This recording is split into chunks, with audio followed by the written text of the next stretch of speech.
오늘은 고난주일이라고도 하고 또 종려주일이라고도 합니다.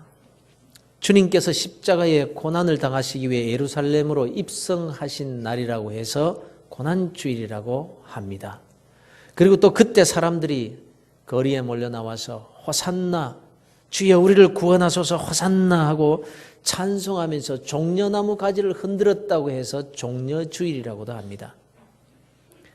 오늘 저는 이 고난주일 메시지를 시작하면서 전설같이 전해져 내려오는 성탄절에 관한 이야기로 시작을 하려고 합니다. 물론 이 이야기는 성경에 나오는 내용이 아니라 동화 같은 픽션입니다. 네 번째 동방박사라고 불리는 알타반에 관한 이야기인데요. 동방박사 하면 대부분 동방박사 세 사람 이렇게 알고 있습니다. 그런데 동방박사 네 사람의 박사가 동방에 살고 있었다라는 거죠.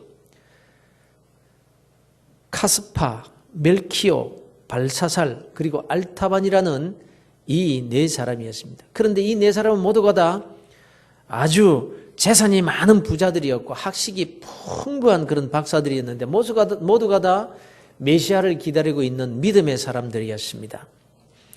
그들이 함께 연구해 본 결과 메시아가 나타날 때 큰 별 하나가 나타날 것이라고 결론 짓고는 각자가 잘 살펴보다가 그 별이 나타나면 그때로부터 열흘 후에 바벨론의 어느 교회 앞에 모여서 각기 준비한 보물을 가지고 예루살렘으로 가서 새로 태어난 이 메시아에게 경배하기로 이렇게 약속을 합니다. 이 알타반 박사는 재산을 다 팔아서 메시아께 드릴 예물로 사파이어와 루비와 그리고 진주를 사가지고 밤하늘을 살피고 있었습니다. 드디어 그 별이 나타났습니다. 흥분 가운데 알타반은 약속 장소로 출발을 합니다.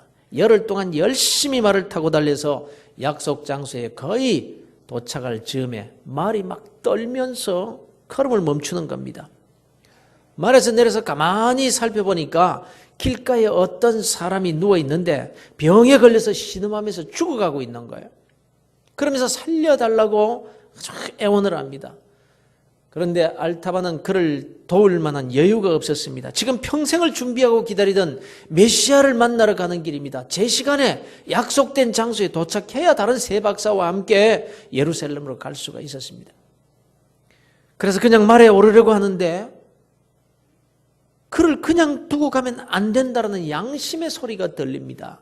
하나님, 어떻게 해야 됩니까? 어떻게 하는 것이 옳은 것입니까? 갈등하다가 결국 알타반 박사는 자기가 지니고 있던 음식과 포도주와 약초와 그리고 가진 여비를 다 사용하면서 그를 치료해 주게 됩니다. 그러자 시간이 너무 지체가 되고 말았습니다. 급히 말을 몰아서 약속 장소에 갔더니 다른 세 박사들은 쪽지만 남겨놓고는 이미 길을 떠나버린 상태였습니다. 이제 음식도 포도주도 약초도 여비도 없습니다. 한숨을 쉬면서 이 알타반은 바벨론 시내로 들어가서 메시아 왕께 드리려고 준비했던 사파이어 보석을 팝니다. 그 돈으로 낙타와 음식과 여비를 장만하고 혼자서 이제 유대를 향해서 사막길을 떠나려고 합니다. 하나님, 용서해 주시옵소서. 내가 메시아 왕께 드릴 예물 하나를 팔아버리고 말았습니다. 이렇게 하나님께 용서를 구하면서 이제 낙타를 타고 출발을 합니다. 그렇게 베들레헴에 도착을 해보니까 다른 세 박사들은 이미 그곳을 떠나버린 뒤였습니다. 그런데 분위기가 이상합니다. 헤롯의 군인들이 이 집 저 집을 찢고 있는 겁니다. 문이 열려있는 집에 들어가서 어떻게 된 거냐고 물었더니 아기를 안고 있는 여인 하나가 말하기를 며칠 전에 동방에서 박사 세 사람이 와서 저쪽 집 마국간에서 태어난 그 아이에게 예물을 드리면서 경배를 하고 떠났는데 그 길로 요셉과 마리아와 그 아이도 애굽으로 떠났고 어떻게 된 영문인지 헤롯 왕이 새로 태어난 아기들을 모조리 잡아 죽이라는 명령을 내렸다는 이야기를 해줍니다. 바로 그때 헤롯의 군인들이 이 집에 아이가 하나 있다, 잡아서 죽이라, 그러면서 그 집에 들이닥칩니다. 여인이 부들부들 떨면서 막 웁니다. 알타반이 두 팔을 벌리고 막아섰습니다. 그러나 군인들이 창으로 위협하며 밀치고 들어가려고 하자 알타반 박사는 번쩍이는 커다란 루비 보석을 손에 들고 이 보석을 줄 테니까 다른 곳으로 가라고 합니다. 이 군인 장교는 찬란한 보석을 받았고 들고서는 다른 곳으로 가자, 이 집에는 아이가 없다 이러면서 집을 떠납니다. 또 알타반은 눈물을 흘리면서 기도합니다. 오 하나님, 나의 죄를 용서해 주시옵소서. 메시아 왕께 드릴 보석을 사람을 위해 또 하나 써버리고 말았습니다. 이제 알타반 박사는 메시아로 태어난 아기가 애굽으로 갔다라는 것을 알고는 애굽으로 가서 방방곡곡을 다녔지만 찾을 수가 없었습니다. 히브리 랍비에게 물었더니 메시아는 부자들 가운데 있지 않고 아마 가난한 사람들 가운데 있을 것이라고 말합니다. 알타반은 애굽의 빈민촌을 찾아서 헤맵니다. 병자들이 있는 곳, 재난을 당한 사람들이 사는 곳, 노예 시장도 뒤집니다. 그러나 메시아 왕은 만나지 못하고 그는 또 거기에서 가난한 사람들을 돕고 병든 자를 치료해 줍니다. 그렇게 33년이 지났습니다. 그는 다시 예루살렘으로 돌아옵니다. 그때가 유월절 절기 때였습니다. 많은 사람들이 어디론가 몰려가고 있어서 사람들이 다 어디로 가고 있느냐고 물었더니 바로 그 메시아 왕으로 오신 그분이, 하나님의 아들이신 그분이 슬프게도 십자가에 처형이 되신다고 말해줍니다. 알타반은 속으로 외칩니다. 이제라도 왕을 배워야 된다.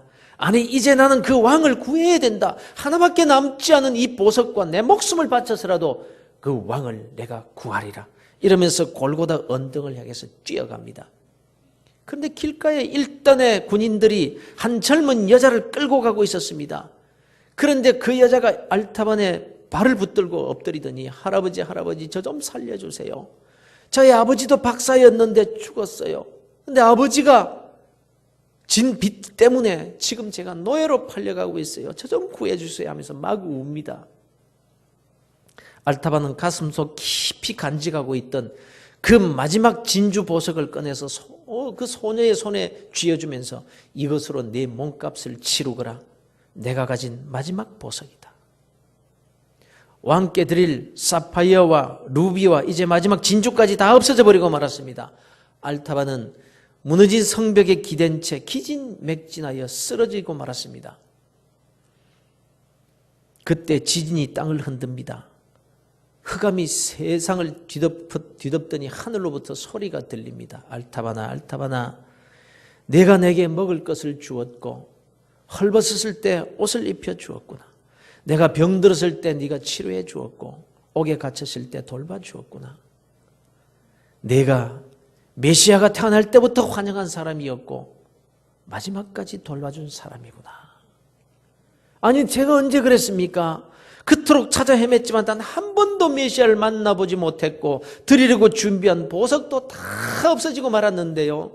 아니야, 네가 지금까지 돌보아 주었던 작은 자들에게 베푼 일이 곧 내게 한 일이었느니라. 너는 나를 만났고 너는 나를 도왔고 너는 나를 섬겼고 나는 네게 이 세상의 그 어떤 보물과도 비교할 수 없는 가장 귀한 보물을 받았느니라. 알타반의 얼굴에는 놀라움과 기쁨과 감격의 빛이 가득했습니다. 그리고 그는 마지막 긴 평안의 숨을 쉬고 조용히 눈을 감습니다.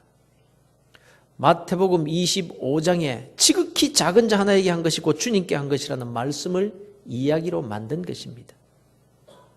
제가 이 성탄절의 동방박사 얘기를 이 고난주일에 다시 생각해보는 이유는 누가 예수님을 만날 수 있는가에 대한 말씀을 드리기 위해서입니다.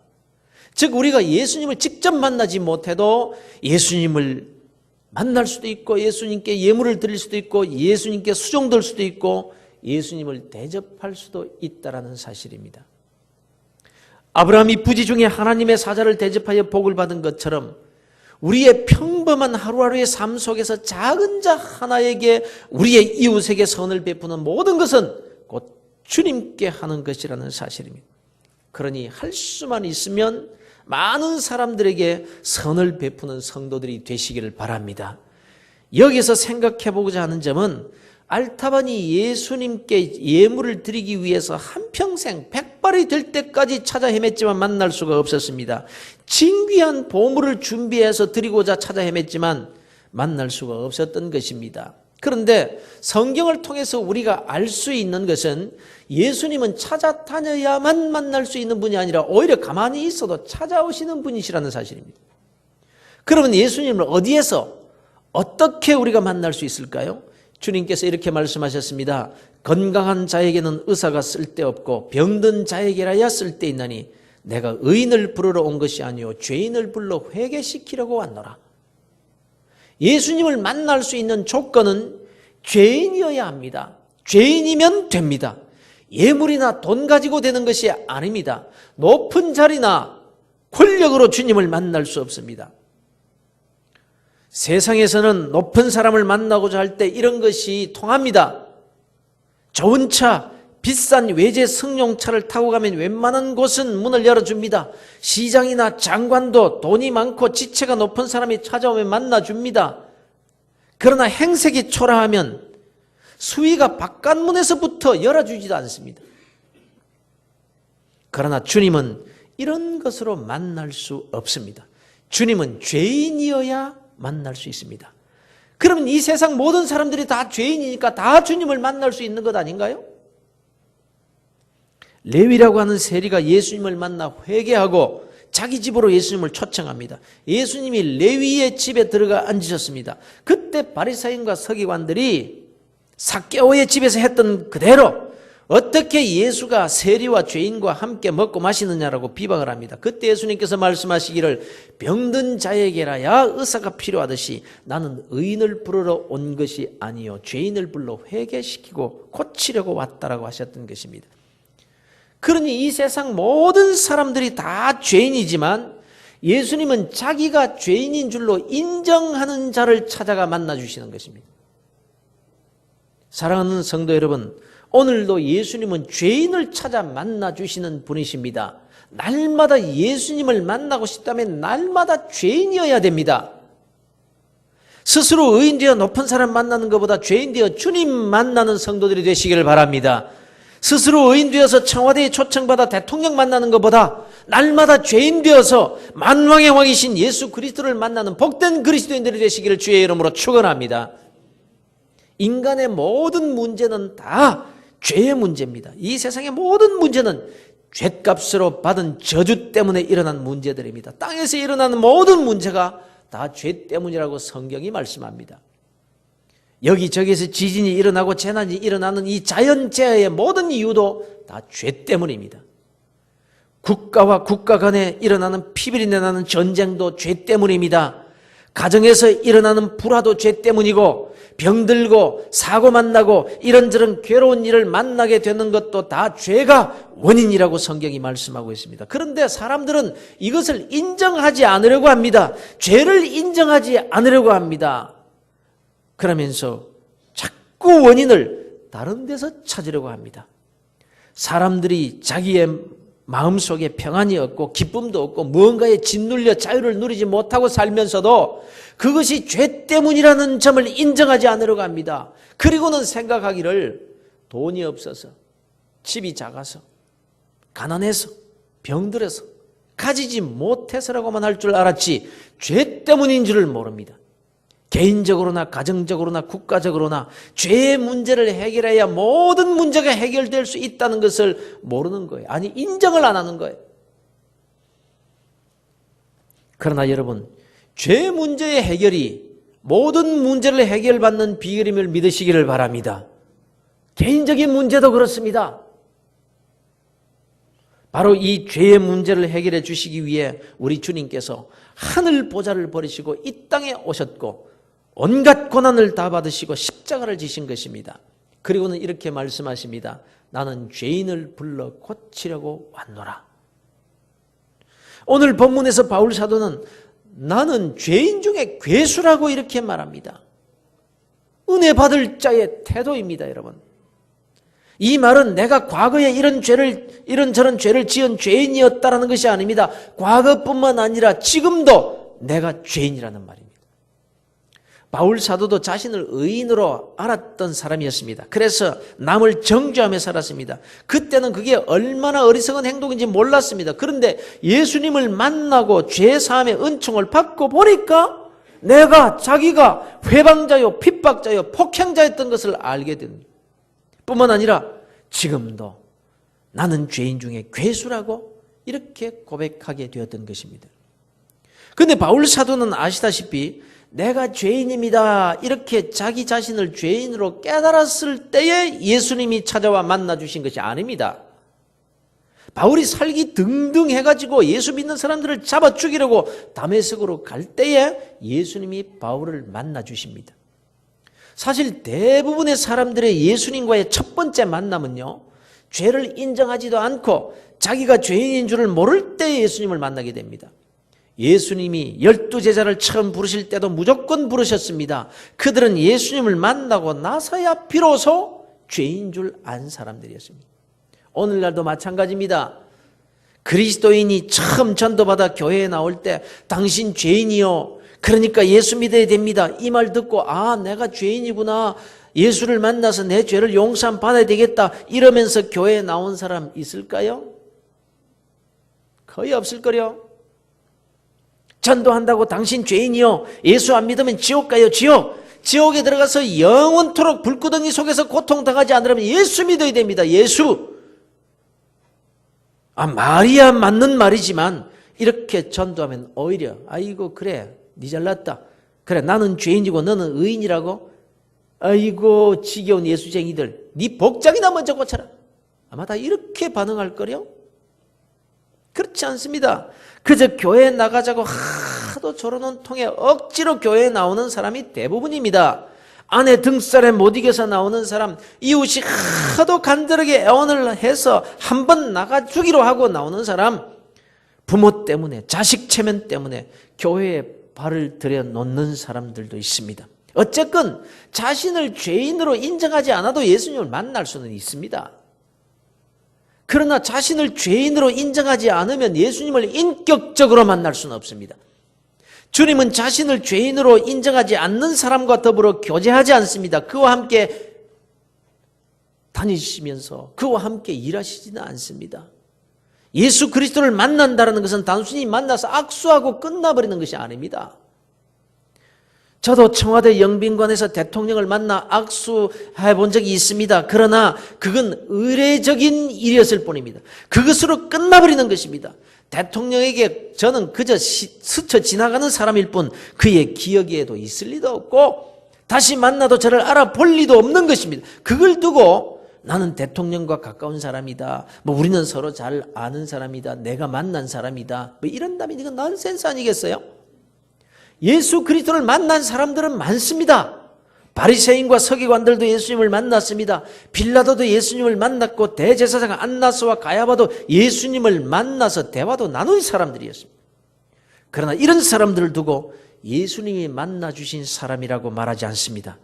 예수님은 신분 여하를 막론하고 죄인을 위해서 세상에 오셨고 자신을 죄인이라고 인정하는 자들을 만나 죄를 사해 주시고 그와 교제해 주시고 그와 더불어 함께 일하시는 분이시라는 겁니다. 바울 사도가 다메섹 도상에서 예수님을 만났기 때문에 위대한 바울 사도가 될 수 있었던 것은 아니에요. 바울 사도가 원래 학문이 깊고 쓸만한 사람이었기 때문에 예수님이 바울과 함께 일하셨던 것도 아닙니다. 바울은 예수님을 만난 후에 철저하게 자신의 죄인됨을 깨달았습니다. 과거에도 죄인이었을 뿐만 아니라 날마다 나는 죄인 중에 괴수라고 했습니다. 철저하게 죄인 의식을 가지고 살았던 사람이 바로 바울이었습니다.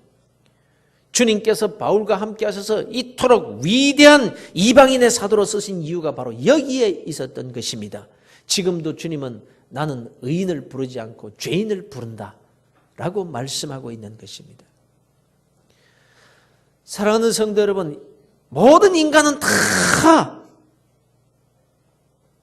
죄 때문에 고통을 받고 있습니다. 여러분, 인간의 모든 문제는 다 죄의 문제입니다.